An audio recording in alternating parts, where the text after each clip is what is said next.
You can do that. Yes. So, hi everyone. Welcome to our channel, Making It in Austria. My name is Adela Mejcanic. I'll be your host.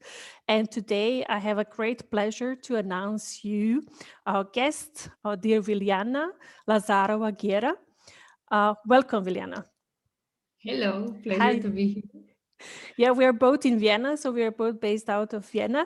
And Vilyana, I would like to ask you, as all of my guests, tell us a little bit about yourself. So, what is that you're doing at Female Founders, and how did you end up in Vienna? Yeah, so I am Bulgarian. I live already 8 years in Vienna. And I studied here at the University of Vienna. I finished political science, which then I realized is nothing I want to do in life. So pretty much from there, I went into a bit of the event management and particularly tech scene. And last year, I joined Female Founders, my paths finished with event management, also with 2020. It was, I think it was a good way to finish. And I joined Female Founders as head of the Leadership Accelerator of Female Founders. So it's an accelerator that targets individuals or women who want to actually develop personally and grow professionally. They want to take a new role in their company. So they actually need some confidence, or they need some support, network and mentoring, and that's what we provide with the accelerator. But Female Founders as a whole, it's actually one of the fastest growing communities for, we call Female Entrepreneurial Minds, because entrepreneurship is really the core of everything we do, and we believe it's something that you do on a daily basis and you can incorporate in your life, regardless if you're in a company or self-employed or a freelancer or in a startup. So yeah, Mm. that's basically what I do right now. But how I end up in Vienna, I actually came 2009 with my parents, just for an excursion, just to visit Vienna. And I don't know why I said, like, this is where I want to study. By this time, I was studying German already in Bulgaria, and I knew I want to study abroad. So I was like, Vienna is the city. So yeah, that, I think I was 3 years before graduation. So yeah, 4 years later, I ended up here. Oh, that's really great. Um, we met, so Vilyana and myself, so we met as well through the different communities, the female founders. I'm a very big fan of what you're doing, and especially as we have seen, it's so important to have more and more women in the leadership roles, more women starting their own companies, getting the funds. And I think and I believe what you're doing is so important, and I'm happy that as well the female leaders networks that we work together and cooperate and support one another. You mentioned that you speak German, so for you it was very, or you studied German, so for you it was very easy to get a job, or not that easy. You would think so, because they teach you kind of the Hochdeutsch at school. My teacher was actually from Leipzig. We had a really a German teacher at school. She was from Leipzig, and when I told her in my last year that I want to come to Vienna, she was like, "Oh no, Vilyana, your German is gonna go so bad." Because they don't always like the Austrian dialect. So it took me some time to actually get myself into the Austrian terminology or some words.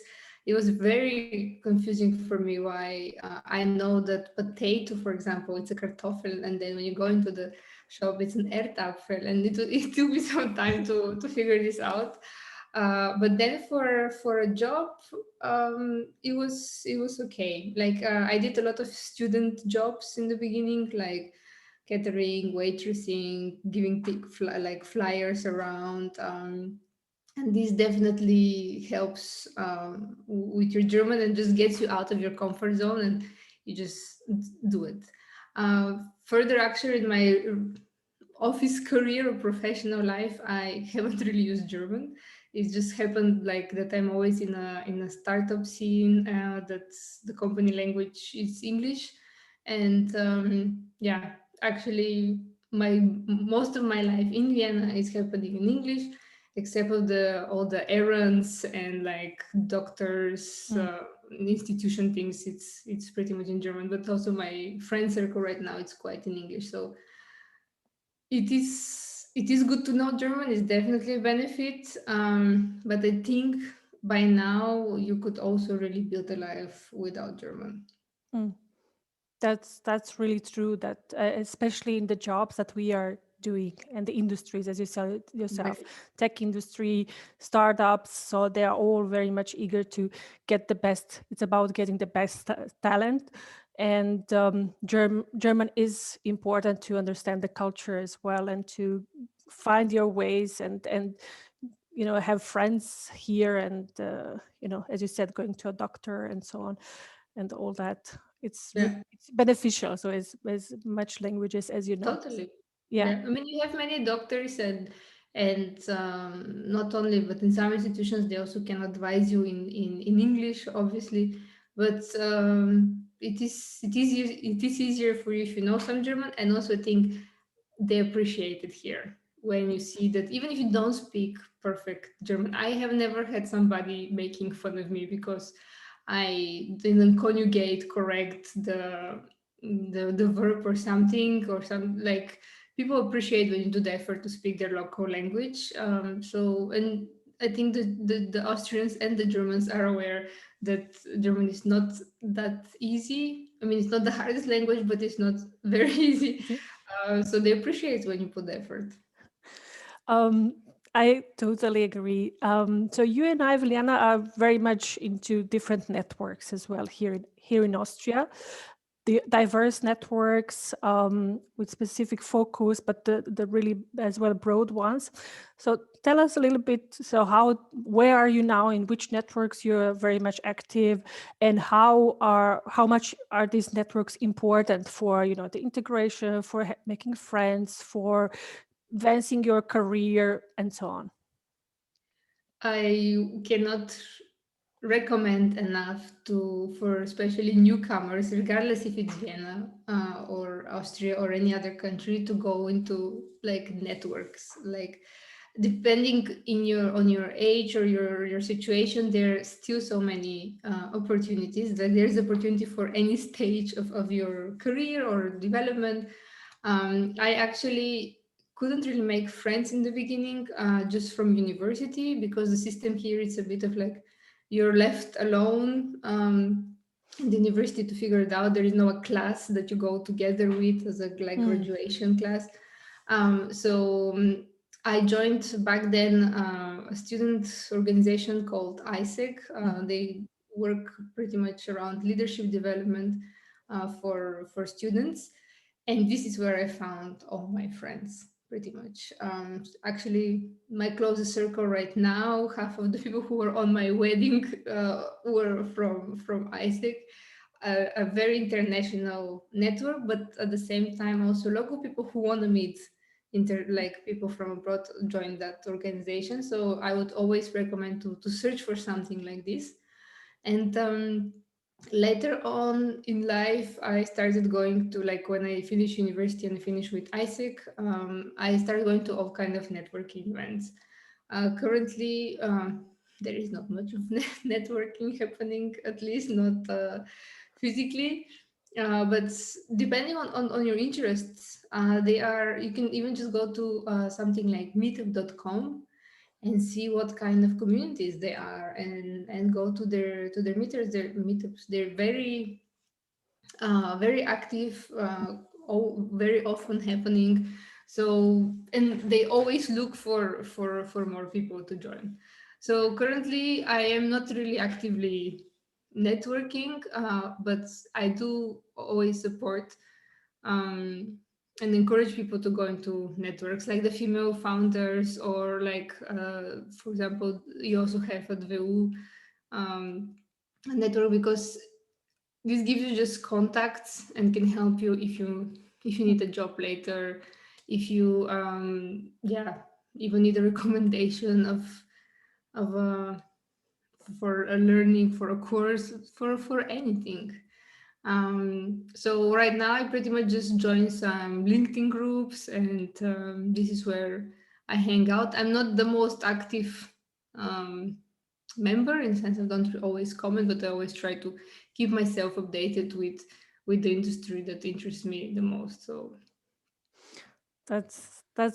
That's well said. I usually say that my network is my Google, so I don't I don't Google things, not anymore. Before years before, yes, but now I just ask people in my network if I'm, for instance, looking for a photographer and I want to do some nice pictures. So in our community in the Making It in Austria, we have a fantastic photographer. So I go to her, or if I'm looking for a writer, or if I'm looking for, you know, yeah. some mentoring programs and so on. So I just turn around and ask people, because it's so powerful, and it's easy nowadays as well. I must say, with these online communities and online events, it's very easy to get, you know, engaged, to join the event from wherever you're sitting. So basically you can visit any event in the world, listen to any speaker, follow it on LinkedIn, on any other social media. So it's very, very convenient, I must say. It's different.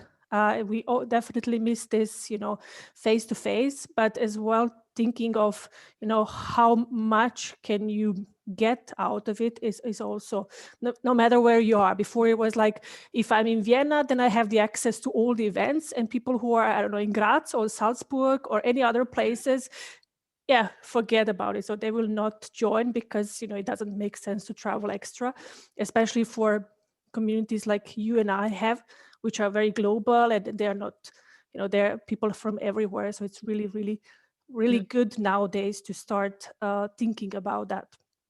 I think very good example for an online, pretty much like a forum-based community is the Women of Vienna group on Facebook. So I do use it quite often to search for things and recommendations. So I wouldn't say, for example, that I am active or I know everybody there, but still it's a community, it's a network, and people are very open. So if you have questions or if you have anything related to pretty much any topic, there is always somebody there to find. It's great. So Mm. coming back to this question, so for a person now, for instance, you're in Bulgaria thinking about moving to Vienna, or considering moving to Vienna, what would you advise how to prepare in the best way? So for instance, coming here with a job or without the job. I think first it depends where you're from. If you are a European citizen, it's much easier. And also what stage you are coming, like what stage of your life you're coming in. So for me as a student, I was lucky enough not to need a job in the first semester. I started working from the second semester actually. Um, but locally it's much easier to find, when in the sense of when people come and see you and meet you, it's a really different thing to get a job in person nowadays. Yeah, if you're coming already after your graduation, after you and you have some working experience, it is quite easy, I think, also to get a whole onboarding even online and come with a job. If you need a working permit, then it's where I think life gets a bit more complicated, but still not. It's not impossible. I have many friends actually who have been through the process. My husband as well. He's Venezuelan. He always needed a working permit. He came without a job, and I would advise the best is to have some savings so you can start in the beginning if you don't manage to find a job from your home country already. Um, but then here actively look and exactly joining some network, like pretty much any networking event that you could find would always help to find a job. And yeah, speaking another language would be a benefit. And if you speak German, then really your chances are quite high, because the market, I think, is getting more and more open of hiring um, people and striving to have a diverse teams, not only in the sense of gender balance, but also of ethnicities, perspectives, really culture wise. So Mm. yeah, I would say just do your research, see what's if there is actually even potential here for your profession, because some industries are stronger in one country and in another not so much. But if you're in the tech industry, there is demand. So I think in that case, I would say go ahead and apply. There is for sure demand. You can move.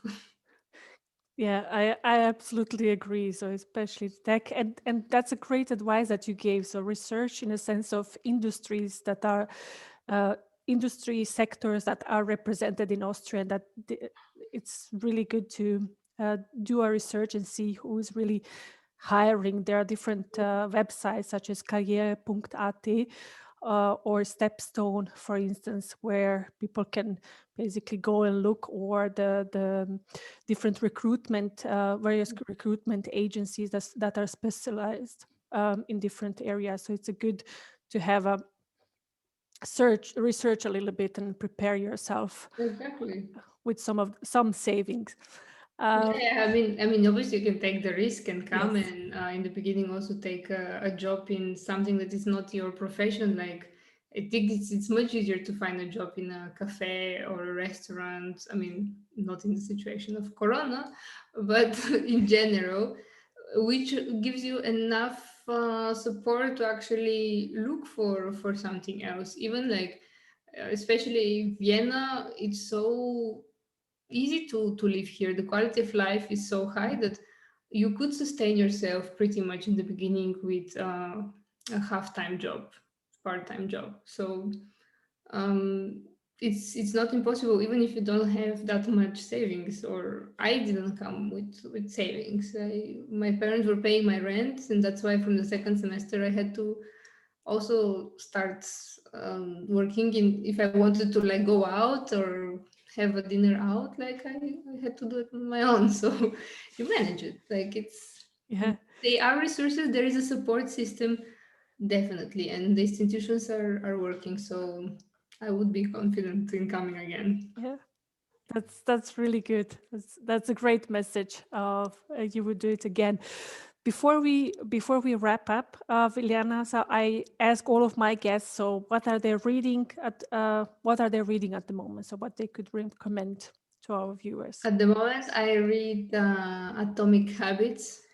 Oh, I'm really bad with authors. I think it's James Clear, but let's put a link in case I below in case I messed up the author name. But it's a book about how to actually be how to create small habits, how to ditch bad habits, and how to really just be more effective with some new things you want to try and build on.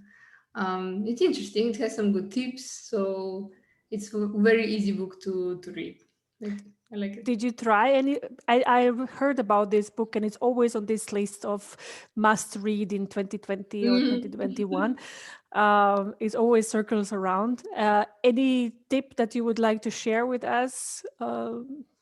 A good one was a 2 minute rule. Like if you Okay. have something, or you can also do it like as a 5 minute rule, depending of the habit you want to build. So if you want to build a new habit, um, and in the beginning it's challenging to actually do it. For example, if you want to start going to the gym, you're in your head you imagine that you need to go and do 1 hour of the gym.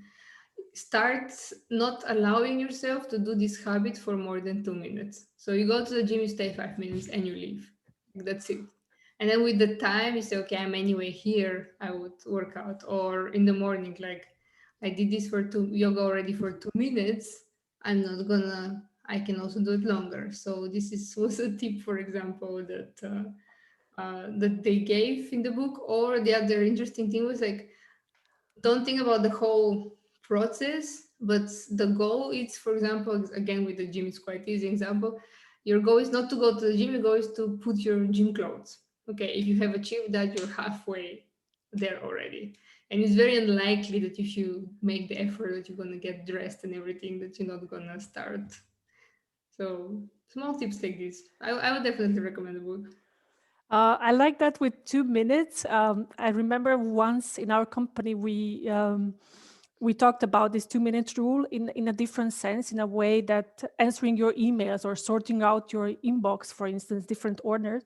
But one of the rules that this trainer, one of the tip gave us was these 2 minutes. So emails that I can get done in 2 minutes, that you don't Mhm. dwell on it. You read it and it's like, okay, what I'm going to say or how I'm going to answer and so on. It's just like, okay, 2 minutes, I reply, done, closed. Nice. Simple tip. I Yeah, think those simple tips are always the most useful ones, and they do in a long term, they do make a difference. exactly. Because they don't sound scary. Like it's Yeah. really ridiculous to do a yoga for 2 minutes. Like obviously you're gonna continue after a time, but the thing is to build the habit. Do it 2 minutes every second day, and then the next, like in a week, you'll be like, okay, I can also do 10 minutes or 15 minutes. I don't know. So yeah, they don't sound scary. That's why I think they work. Yeah, imagine if they say like answer an email in 20 minutes or 1 hour, as you said. For one Scary. email. Yeah. What? Yeah. that's that's really scary, as you said. And the habits are a big thing, so it's Oh yeah. especially now with the corona and everything. Our ways of living are changing, and we are always constantly, so I feel in my daily routine that it's all constantly changing, so it's going from one to another, and it's good to have those tips. Yeah, it's nice. Another tip was have a dedicated space for everything. So, for example, don't work from the couch, because also then you have the bad habit of like doing too much work. Like it's important to Mm.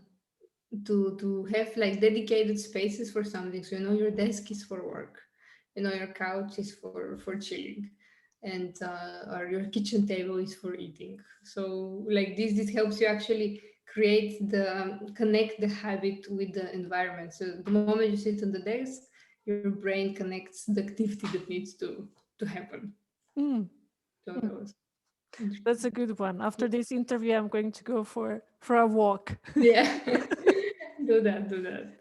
Thank you, Vilyana. It was a real pleasure to have you with us in our community. Welcome to the Making It in Austria, and good luck with all the projects and all the initiatives that you are working on. And for everyone who is listening this, if you like what you heard, so please subscribe to the channel. And I will leave as well Vilyana's contact details, like LinkedIn profile, in the comment section, so where they can connect with you, and if they have any further questions or they would like to have a chat with you or know more about you. Yeah, always happy to connect. I mean, we talked about communities and networking, so if you wanna reach out, just yeah, especially just write that you heard it from the podcast or from the channel, and then I'm always happy to help or Yeah, give you an advice or I don't know, welcome you to a community that we have. perfect. Thank you, Vilyana, for that. And Thank with you. that, yeah, thank you. And with that, we close for today. Have a nice weekend and greetings from Vienna. Bye bye. Bye bye.